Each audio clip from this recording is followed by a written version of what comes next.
Well, ho, ho, ho, and Merry Christmas. I'm so glad you're joining me for another edition of We Need a Little Christmas. My name is LeeAnn, and I will be sharing with you some Christmas kind of information over the next few moments. I want to talk about some Christmas songs. I don't know, when I was growing up, I just thought, they were traditional songs. They had been around for hundreds of years. And I've been surprised to learn that a lot of them were written not too long before I was born. And some of the composers and writers and performers were actually alive in my lifetime. One such song I want to share with you today. Jacob Niles was a composer and singer from Louisville, Kentucky, and he was born in 1892. He wandered around the Appalachian Mountains and he just fell in love with the folk music that he heard, and that kind of became a passion for him. And at the age of 25, he penned his first song.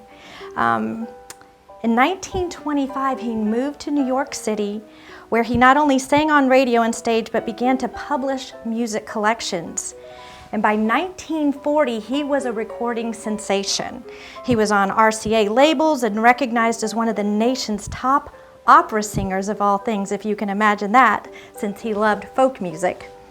But even with all this fame and all this notoriety he was getting, there was still just a longing. He decided he was more of a historian than he was an artist. And so he went back to Kentucky, back to his beloved Appalachian mountains. And on a cold December day in North Carolina, he observed people in a poor community.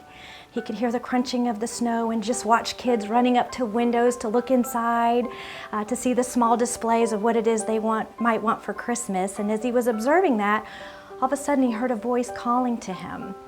And he looked to see a lone little girl sitting on a bench singing a song that just really intrigued him. So he got out his pad and his paper and he went over and introduced himself, and he sat down and he inquired about the song. And she just knew that her mother had taught it to her as her grandmother had taught it before, and he asked her, would you sing it again? And so bashfully, she did. The song, which the little girl called I Wander As I Wander, haunted Niles. Long after the children disappeared into the evening, the man continued to study the words. And despite, it was deeply spiritual, incredibly thoughtful, yet obviously composed by someone of little means and education.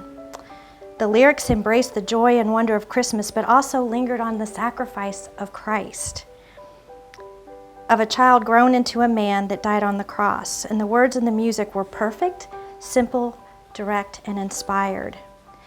Well, Niles brought that song to prominence. And just before the beginning of World War II, he tried to capture the spirit of the song as he made his own recording. Even though he awed audiences everywhere, he just felt he never lived up to the way the child sang it. And for years he sang it and continued to dig into the mystery of the unknown genius who composed the carol, but he was never able to figure it out, and he never found the little girl again. It's as if the little one had been an angel sent to deliver a message that embraced the wonder of the Savior's birth and sacrifice. Because of a chance meeting of this notorious artist and a little unknown girl, and a man who spent his life wandering America in search of music, the world gained an unforgettable Christmas ballad that has never ceased to cause those to hear it to wander. So I just wanted to share that with you, and maybe the next time you hear this song or perhaps sing it, you'll remember the story and it will create a deeper meaning for you, as now you understand where the song came from. And by the way, he passed away in 1980 and never found out where it came from. So have Merry Christmas to you today and every day.